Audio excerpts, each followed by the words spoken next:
Hi everybody, my name is Gary Cooper. I'd like to welcome you to another page out of my fishing diary.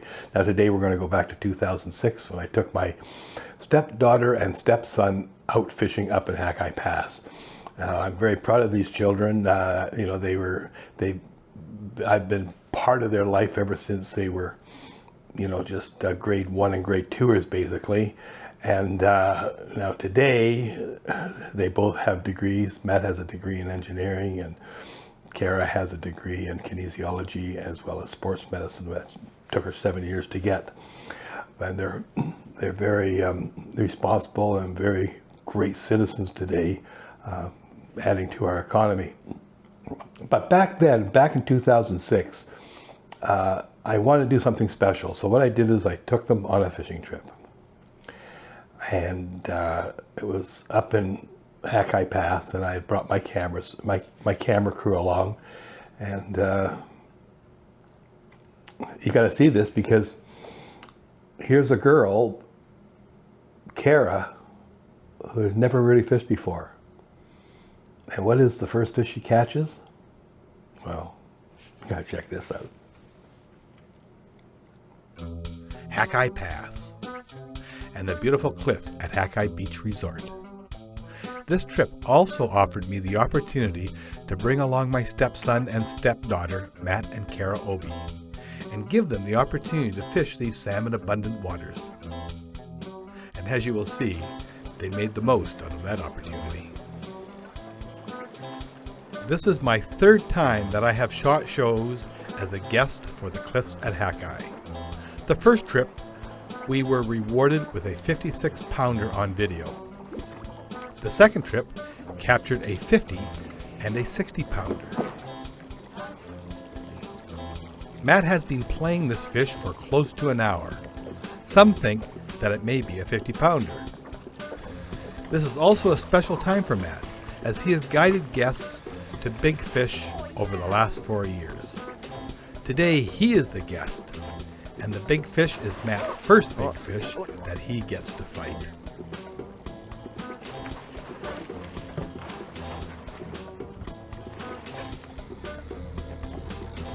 Oh, my heart was going there for a second.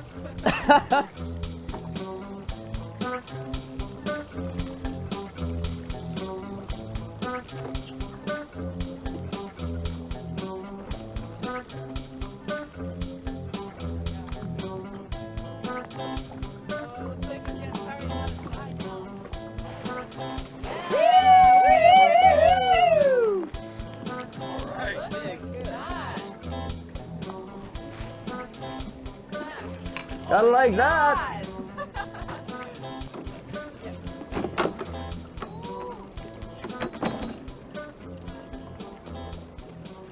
Looks really good with us both going. Nice work. Right on. Oh.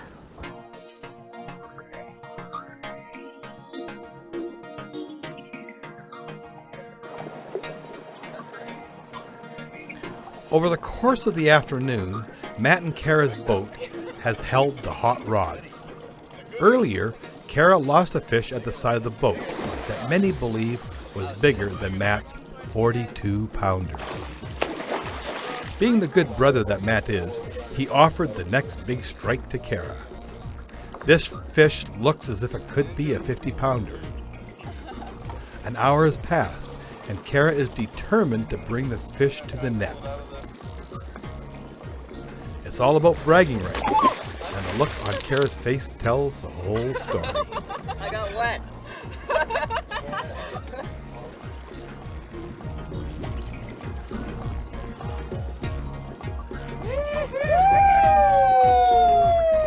Yeah, yeah. Right on, Kara. Holy. Too sweet. Oh my God, look at it. Oh my God. That's a beauty, Look Kara. at that. I've never seen anything like that before. There you go. Hey! Wow. That's awesome. That's unbelievable.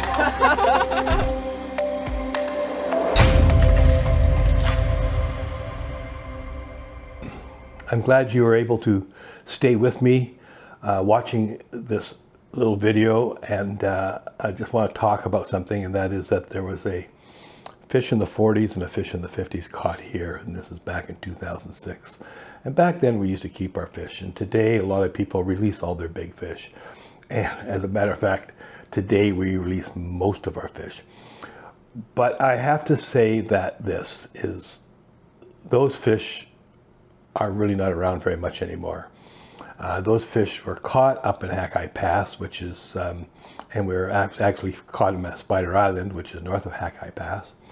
And it's a great place to intercept fish that are heading to Rivers Inlet. And Rivers Inlet has a lot of giant fish, and it's one of the very few rivers left that carries large giant fish. And there's a hatchery now up there that is trying to preserve those large fish. But you know, everywhere else that we go, anywhere else that you fish, and even up there now, where it was easy to catch a 20, 30 pound Chinook, now you're lucky to catch a 20 pound Chinook. A lot of them are ranging between 10 and 20 pounds now, and these are mature fish. Now the reason for that, this is my own personal opinion, the reason for that is, first of all, we destroyed our habitat. And you have to remember that salmon, especially the king salmon or the Chinook salmon, they have ages of from 2, 3, 4, 5, up to 7 years old. That's how long they'll live before they go into the river. And like, for example, a 2-year-old is a jack spring, and they come in 2 years after leaving, you know, that's their total lifespan. And then you get the 3-year-old females and the 4-year-old and the 5-year-old and the 6-year-old.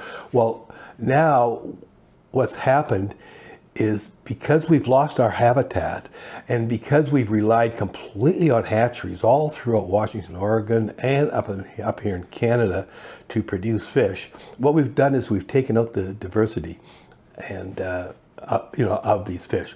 And these fish were a lot like deer. You know, when you get deer, what do deer do in the summer when they're in the rut? They fight, and it's only the biggest, strongest buck that gets to really spend the time with the does. That big buck will kick all of the bucks.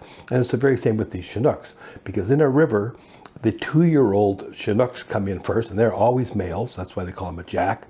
And then your 3-year-old females follow, and the 2-year-olds will saddle up to the 3-year-olds, and then a 3-year-old male will come in and kick that smaller one out, and then you'll get the 4, 5, 6, and 7-year-olds in some river systems that will fight for dominance to lay their spawn on these eggs from the females. And that doesn't happen that much anymore. What happens now is that they catch fish, they take them to a hatchery, they wait till they mature, they kill the doe, they take which is the female fish, they take all the eggs out, and then they kill the male, and they squirt all of his milt over the eggs. And but what is this doing? Well, what it does is it takes away that the strongest survive. And it's just like if we were all having sex with our cousins and all that time, pretty soon we would all be mutants.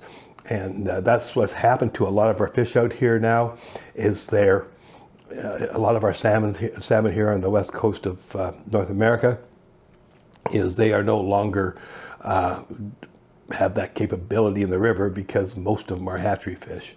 And the rivers that don't have hatcheries on them, they have been destroyed by habitat loss because of everything from fertilizers to runoffs to flooding, where they lose the eggs, to climate change, and it goes on and on and on.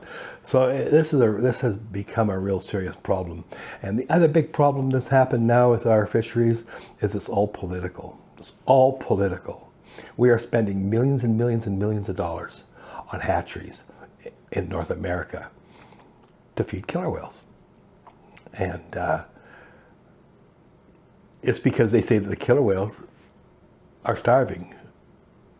And I really don't think that's the problem. I think killer whales are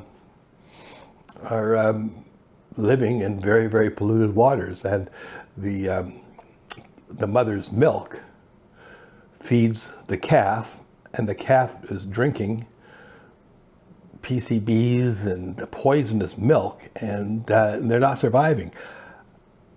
And that's a real problem, for these killer whales that rely primarily on large salmon. So it's a real mess out there, but I did hope you enjoyed the time when there were 50-pound fish around. Some people go a lifetime before they catch a big fish, but Kara, she caught one right away. Now, I'm just building this channel. I'm wanting to put more videos in all the time. I would like to get to a point where you're going to see a new one every day, but in order to do that, I have to build up my views, people who are watching the show, so please share these programs, as well as I need a lot of people to subscribe, because YouTube doesn't really look at you until you have a lot of subscribers. So it's building nicely. I really thank all those people who have subscribed, and if you haven't subscribed, please hit the subscribe button, and I'll keep showing you more stories from my fishing diary.